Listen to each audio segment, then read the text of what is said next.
Hello everyone, সবাইকে স্বাগত জানাচ্ছি স্টাডি জব ত্রিপুরা ইউটিউব চ্যানেলে। বিশেষ করে ত্রিপুরার সকল সরকারি চাকরি প্রত্যাশী ভাই বোনদের আজকের ডেটে যে জব নোটিফিকেশন নিয়ে এসেছে সেটা নিয়ে এসেছে ত্রিপুরায় গ্রুপ সি পোস্টে স্টাফ নিয়োগ করেছে, মানে ত্রিপুরায় সরকারি চাকরির খবর। এটা পোস্ট হলো এমটিএস হাবালদার। যোগ্যতা যদি অ্যাপ্লাই করতে চান ন্যূনতম মাধ্যমিক পাস, রেগুলার স্কেলে রেগুলার পোস্টে রিক্রুটমেন্ট হচ্ছে। ভ্যাকেন্সি বেরিয়েছে অল ওভার 8,326 খানা ভ্যাকেন্সি বেরিয়েছে, মানে হিউজ নাম্বার ভ্যাকেন্সি আমরা যদি তুলনা করি। আর ন্যূনতম কোয়ালিফিকেশন মাধ্যমিক পাস যারা আছো সবাই অ্যাপ্লাই করতে পারবে এখানে। আমরা এখন ডিটেলস নোটিফিকেশনটা দেখে নেব। গ্রুপ সি পোস্টে নিয়োগ করা হচ্ছে। নোটিফিকেশনটা এসেছে তোমাদের এসএসসি থেকে, অর্থাৎ স্টাফ সিলেকশন কমিশন থেকে নোটিফিকেশনটা এসেছে। এখানে যে পোস্ট আমি আগেই বলেছি, মাল্টিটাস্কিং স্টাফ, নন টেকনিক্যাল এবং হাওয়ালদার এক্সামিনেশন 2024। তোমরা যদি অ্যাপ্লাই করতে চাও, এই যে অফিসিয়াল ওয়েবসাইট লিঙ্ক, এই লিঙ্কে গিয়ে অ্যাপ্লাই করতে পারো। ssc.government.in অফিসিয়াল ওয়েবসাইটে গিয়ে অ্যাপ্লাই করতে পারো। তোমাদের যে অনলাইন ফর্ম সাবমিশন করা অলরেডি শুরু হয়ে গেছে। 31 জুলাইয়ের ভিত্তিতে কিন্তু তোমার অনলাইন ফর্মটা সাবমিশন করে নিতে হবে। 31 জুলাই হলো তোমার লাস্ট ডেট ফর্ম সাবমিশন করার। তোমাদের এক্সামটা হবে, এক্সামটা অক্টোবর-নভেম্বর 2024-এর দিকে তোমার এক্সামটা হবে। এটা এক পুরো গ্রুপ সি পোস্টের স্টাফ, ঠিক আছে। সেন্ট্রাল যে গ্রুপ সি পোস্ট আছে নন গেজেটে, সেই পোস্টে প্লেয়ার লেভেল 1 অনুযায়ী এখানে একটা ভ্যাকেন্সি হয়েছে মাল্টিটাস্কিং স্টাফ নন টেকনিক্যাল, আর এটা বেরিয়েছে হাবালদার। ভ্যাকেন্সিটা কিন্তু এবছর হিউজ বেরিয়েছে। অন্যান্য বছরের তুলনায় যদি ভ্যাকেন্সির দিকে দেখি, ভ্যাকেন্সি হিউজ বেরিয়েছে। তাই এবার তোমাদের মানে সুযোগ সুবিধাটা একটু বেশি। তাই এই যে সুযোগটা, সেটা মিস করবে না। ভ্যাকেন্সিটা আমরা এক নজরে দেখিনি।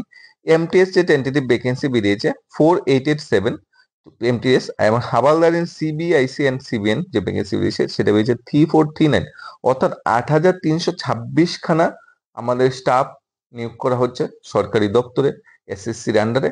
তোমরা যারা এখনো মানে নোটিফিকেশনটা পাওনি, নোটিফিকেশনটা পাওয়ার সাথে সাথে কিন্তু অ্যাপ্লাই করে নিতে পারো। খুব ভালো একটা সুযোগ। 8,326 খানা পোস্ট, মানে চারটিখানি কথা না। এখানে যে তোমাদের মানে এক্সামিনেশন প্যাটার্নটা তোমার কম্পিউটার বেস এক্সাম হবে, অর্থাৎ এক্সামিনেশন প্যাটার্ন তো কম্পিউটার বেস হবে। অর্থাৎ তোমার ত্রিপুরা ইউনিভার্সিটি সেন্টার পড়তে পারে, এনআইটি সেন্টার পড়তে পারে, ইকফা ইউনিভার্সিটি সেন্টার পড়তে পারে, তাছাড়া এমবিবি কলেজ সেন্টার, এমবিবি ইউনিভার্সিটি সেন্টার পড়তে পারে। যেখানে কম্পিউটার ফেসিলিটি আছে ত্রিপুরায়, সেখানে সেন্টারগুলো পড়বে। এবং তোমাদের এক্সামিনেশন যেটা হবে, সেই এক্সামিনেশন কিন্তু তোমরা ত্রিপুরায় দিতে পারবে, মানে আগরতলা সেন্টারে তোমরা এক্সাম দিতে পারবে। এখানে সেই মানে প্রসেসটা আছে। এখানে তোমার এজটা যেটা বলা হয়েছে, 28 থেকে 25 বছরের ভিতরে তোমার বয়স হলে তুমি অ্যাপ্লাই করতে পারবে। মানে ম্যাক্সিমাম এজ যেটা বলা হয়েছে, ম্যাক্সিমাম এজ 25। যদি এসসি হোক ম্যাক্সিমাম এজ, এসসি এসটি হলে 30, ওবিসি হলে ম্যাক্সিমাম এজ তোমাদের 28। এটা নোট করে রাখতে পারো, এইটি তোমার ম্যাক্সিমাম এজ। আর ন্যূনতম ইউআর যদি হয়ে থাকো তাহলে 25 তোমার ম্যাক্সিমাম এজ, যেটার জন্য তুমি অ্যাপ্লাই করতে যাবে। আর হাবালদার পোস্টের জন্য অ্যাপ্লাই করে 27, এমটিএস পোস্টের জন্য 25 ম্যাক্সিমাম এজ, হাবালদার পোস্টের জন্য 27। আর এসসি এসটি 5 ইয়ার্স তোমরা অ্যাড করে রাখতে পারো। 5 ইয়ার্স রিল্যাক্সেশন দেওয়া আছে, ওবিসি ক্ষেত্রে 3 ইয়ার্স রিল্যাক্সেশন দেওয়া আছে। এখানে ডেট অফ বার্থ যেটা উল্লেখ করা আছে, বিটুইন 1999 2 আগস্ট 1999 থেকে 1 আগস্ট 2006 এর ভিতরে জন্ম হতে হবে এমটিএস পোস্টের জন্য।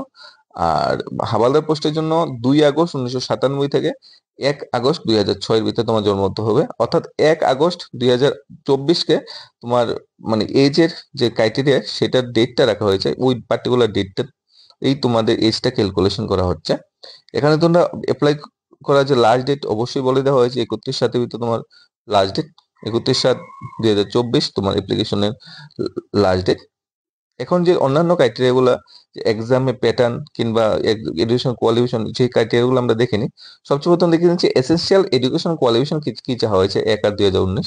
এখানে ভালোভাবে ক্লিয়ারলি উল্লেখ করা আছে, the candidate must have pass matriculation examination or equivalent from the recognise board of on or before cut off date 1/8/2024। অর্থাৎ বর্তমান সময়ে যারা মাধ্যমিক পাস করে বসে আছে বা মাধ্যমিক পাস এই বছর যারা পাস করে বসে, তারা অবশ্যই অ্যাপ্লাই করতে পারবে না, কারণ 18 ন্যূনতম এজ হতে হবে।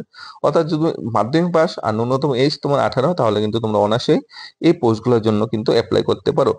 অ্যাপ্লাই করতে গেলে এসএসসির অফিসিয়াল ওয়েবসাইটে গিয়ে, তোমাদের ssc.government.in অফিসিয়াল ওয়েবসাইটে গিয়ে তোমার অ্যাপ্লিকেশনটা সেরে নিতে হবে। এখানে যেটা বলা হয়েছে, এখানে অ্যাপ্লিকেশন প্রসেস বা অন্যান্য সুযোগ সুবিধা যেটা আছে, একটা ওয়ান টাইম রেজিস্ট্রেশনটা আগে করে নিতে হবে। এসএসসি অফিসিয়াল ওয়েবসাইটে গিয়ে আগে তোমার রেজিস্ট্রেশনটা সে নিতে হবে। আর এখানে কিন্তু তোমাদের ক্যান্ডিডেট কিন্তু তোমাদের কিন্তু সিগনেচারটা আপলোড করতে হবে। অবশ্যই যে কোনো ফর্ম ফিল আপে এখানে সিগনেচার অবশ্যই আপলোড করতে হয়, ফটো আপলোড করতে হয়। জেপিজি ফরম্যাটে 10 থেকে 20 কেবির ভিতরে তোমার সিগনেচারটা আপলোড করতে হবে। এখানে যে বলা হয়েছে লাস্ট ডেট 31 জুলাই তোমার লাস্ট ডেট। আর পরীক্ষার ফিস যেটা এসএসসি যে বর্তমানে যেমন কম্বাইন গ্রাজুয়েট লেভেল এক্সামিনেশনে ফর্ম ফিল আপ চলছে, এবং কম্বাইন 12 এক্সামিনেশন অলরেডি মানে নোটিফিকেশন বেরিয়েছে এক্সামের, সেরকম এখানে এসএসসির আন্ডারে এমটিএস এবং হাওয়ালদার পোস্টের ভ্যাকেন্সি বেরিয়ে গেছে। এটার যে অ্যাপ্লিকেশন ফিটা এরকম, তোমরা যদি ইউআর হয়ে থাকো তোমাদের 100 টাকা অ্যাপ্লিকেশন ফি দিতে হবে। এসসি এসটি ওবিসি বা অন্যান্য যদি ক্যাটাগরি হয়ে থাকো, মহিলা ফিমেল ক্যাটাগরি হয়ে থাকো, তাহলে কিন্তু তোমাকে ফিস এখানে দিতে হবে না। উইদাউট ফিস তোমরা অ্যাপ্লাই করতে পারবে। আর 100 টাকা ফিসের মাধ্যমে অ্যাপ্লাই করাটা মানে আমরা বর্তমান সময়ে ব্যাংক বা অন্যান্য চাকরি পরীক্ষার ফর্ম ফিল আপ করতে গেলে যেই পরিমাণ অর্থের প্রয়োজন হয়, তুলনামূলক এসএসসির আন্ডারে যে ফর্ম ফিল আপ ফিসটা অনেকটা কম, তোমরা অনায়াসে অ্যাপ্লাই করে নিতে পারো। এবং কোশ্চেনের প্যাটার্ন বা কোশ্চেনের ধরনটাও কিন্তু মাধ্যমিক লেভেলের হবে, মাধ্যমিক পাস লেভেলের হবে। তাই তোমরা কোশ্চেনের প্যাটার্ন অনুযায়ী তোমরা এক্সামটাও দিতে পারবে। একটু ভালোভাবে প্রিপারেশন নিলে এখানে কোয়ালিফাই করার চান্সটাও খুব বেশি। এক্সামের মানে ফিসটা অনেকটা কম। আর আগে অ্যাপ্লাই করলে হয়তো এক্সামিনেশন সেন্টারটাও তোমরা আগে খুব কাছাকাছি পেয়ে যাবে, যাতে তোমার কোনো সমস্যা নয়। এখানে online application for last date তো বলেই দিয়েছি, অনলাইন অ্যাপ্লিকেশন পার্টিকুলার লাস্ট ডেটের আগেই তোমরা সে নেবে। এখন এক্সামিনেশন সেন্টার যেটা আমরা বারবার বলছি, examination centre and centre code. Examination centre কিন্তু তোমার অনলাইন ফর্ম ফিল আপ করে সিলেক্ট করতে হবে। এই যে আগরতলা কিন্তু এক্সামিনেশন সেন্টার আছে 5601, মানে আগরতলায় তুমি এক্সাম দিতে পারবে। আগরতলায় কিন্তু সেই এক্সামিনেশন সেন্টার আছে। মানে খুব শূন্য সুযোগ, তোমরা আগরতলায় বসে এক্সাম দিতে পারবে এসএসসির আন্ডারে। এখানে যে তোমাদের কম্পিউটার বেস এক্সামটা হবে, সেশন 1 সেশন 2 দুইটা এক্সাম একসাথেই হবে। এবং সেশন 1 এ যেটা থাকবে numerical and mathematic ability, total এখানে 20টা কোশ্চেন থাকবে 60 মার্কস। রিজনিং এবিলিটি 20টা কোশ্চেন থাকবে 60 মার্কস। টোটাল 45 মিনিট সময় পাবে। 60 মিনিট ক্যান্ডিডেট ফর এলিজিবল, মানে 60 মিনিট যেটা যারা ফিজিক্যাল হ্যান্ডেল তাদের জন্য 45 মিনিট সময় পাবে। প্রথমত প্রথম সেশনে তোমরা অঙ্ক বা ম্যাথমেটিক এবিলিটিতে 60 মার্কসের এখানে কোশ্চেন, তারপর রিজনিং এবিলিটিতে 60 মার্ক, প্রায় 120 মার্কস প্রথম সেশনে। 40টা প্রশ্ন থাকবে। আর সেশন 2 এ থাকবে 50টা কোশ্চেন। এখানে প্রায় 150 মার্কসের মতো আছে, প্রথম 120, এরপরে আবার 150 মার্কস আছে। জেনারেল অ্যাওয়ারনেসে থাকবে তোমার 75 25টা কোশ্চেন। ইংলিশ ল্যাঙ্গুয়েজে থাকবে 75 25টা কোশ্চেন। প্রায় এখানে 120, এখানে 150, 270 নম্বরে তোমাদের এক্সামটা হচ্ছে। Computer base examination conduct the 2 session, session 1 session 2 the same day, both the session will be mandatory. দুটা সেশনে তোমাকে এক্সাম দিতে হবে, একই দিনে কিন্তু দুটা এক্সাম হবে। প্রথম সেশন 1 হবে এবং সেশন 2 হবে। Candidate will get 45 minute complete session 1 on complete 45 minute, session 1 will be automatically close, তারপর অটোমেটিক্যালি সেশন 2 অলরেডি চালু হয়ে যাবে। মানে 45 মিনিট এক্সাম দেওয়ার পর সেশন 1 ক্লোজ হয়ে যাবে এবং সেশন 2 চালু হবে, এবং সেশন 2 তো কিন্তু সেম ভাবে তোমার এক্সাম দিতে হবে। এখন নিউমেরিক্যাল এবিলিটি বলতে এখানে বোঝায় তোমার LCM, FCF, whole number, BODMAS যে রুলসটা, average, profit and loss, area parameter, distance, ঠিক আছে, এই ধরনের simple graph, lines, angle, geometry থেকে কোশ্চেন থাকবে। রিজনিং এর আলফাবেট যে নাম্বারিক সিরিজ আছে, কোডিং ডিকোডিং আছে, ডাইরেকশন আছে, সিমিলারিটি ডিফারেন্স আছে, এজ, নরমাল রিজনিং আছে, ক্যালেন্ডার, কোলক, এগুলা তোমার থাকবে। জেনারেল অ্যাওয়ারনেস যেমন তোমার history, geography, art, culture, civics, economics বিষয়ে তোমার জানা থাকতে হবে। এনভায়রনমেন্ট স্টাডি বিষয়ে জানা থাকতে হবে। 10 স্ট্যান্ডার্ড কিন্তু বারবার বলা হচ্ছে 10 স্ট্যান্ডার্ড কিন্তু এখানে। আর ইংলিশ ল্যাঙ্গুয়েজে তোমার grammar, sentence, vocabulary, antonym, sentence, correct wages, এগুলা তোমাদের থাকবে এখানে। এটা হলো তোমাদের পুরো টোটাল এক্সামিনেশন প্যাটার্নটা। তোমরা যেটার জন্য অ্যাপ্লাই করো, এমটিএস অ্যাপ্লাই করো আর তোমাদের হাবিলদার অ্যাপ্লাই করো, দুটার জন্য এক্সামিনেশন যে প্যাটার্নটা, এটা এইভাবে তোমাদের ধরা হয়েছে। এরপরে তোমাদের যে হাবিলদার পোস্টটা, যেহেতু এটা টেকনিক্যাল পোস্ট, এটা তোমাদের অনেকটা ওই হোম ডিপার্টমেন্ট বা আরক্ষা দপ্তরের পুলিশ কনস্টেবলের মতো অনেকটা নিয়োগটা।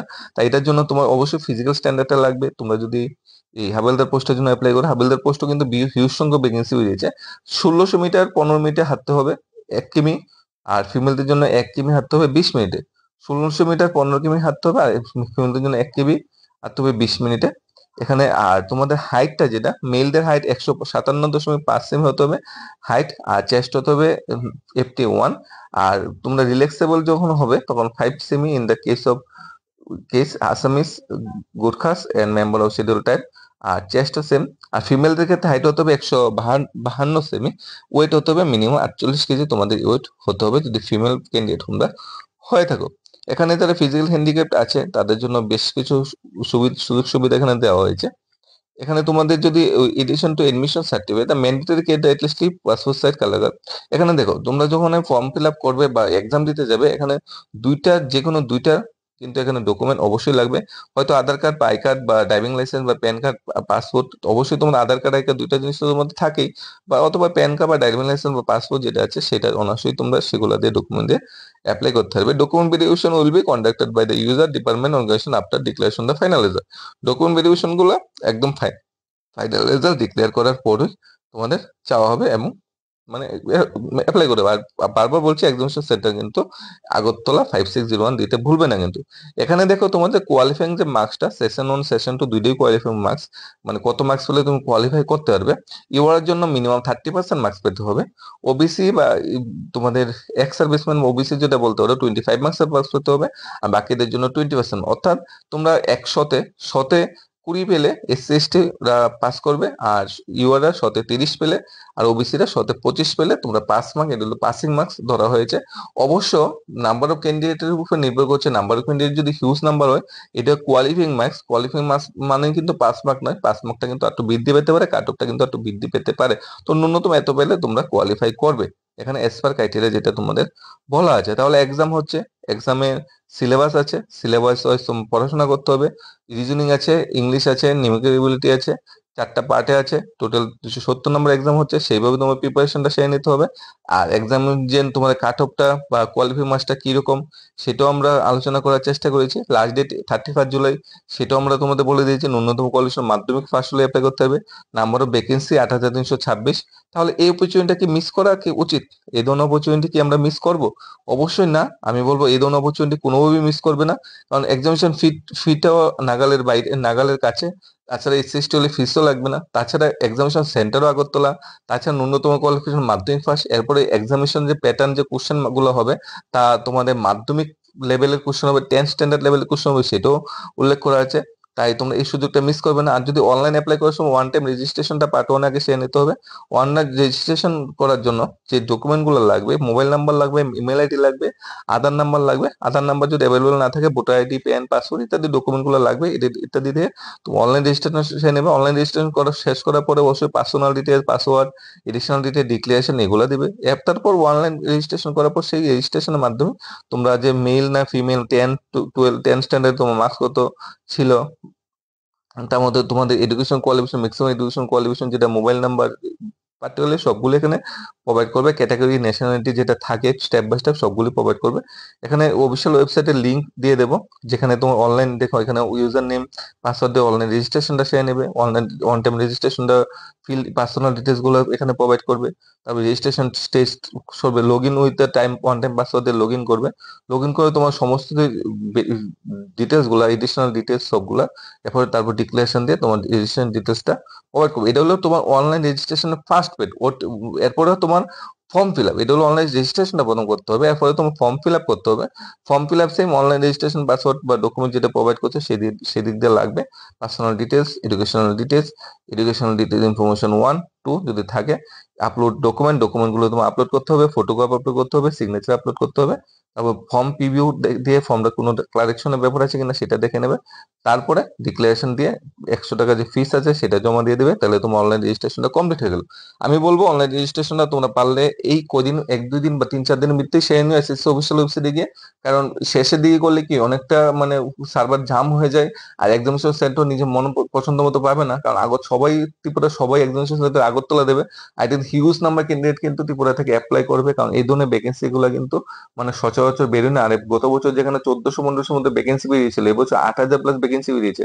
ভ্যাকেন্সি হিউজ, ত্রিপুরা থেকে প্রচুর ক্যান্ডিডেট অ্যাপ্লাই করবে। তাই চেষ্টা করবে আগে থেকে ফর্ম ফিল আপ করে নাও, যাতে এক্সামিনেশন সেন্টারটা আমরা আগরতলার কাছে দিতে পড়ে, যাতে আমরা এক্সামিনেশনটা দিতে সুবিধা হয়। আর এক্সামিনেশন তো অক্টোবর নভেম্বর দিকে হবে বলেই দিয়েছি। আরো কোনো যদি কুইরি বা ডাউট থাকে অবশ্যই অবশ্যই কমেন্ট করে জানাবে।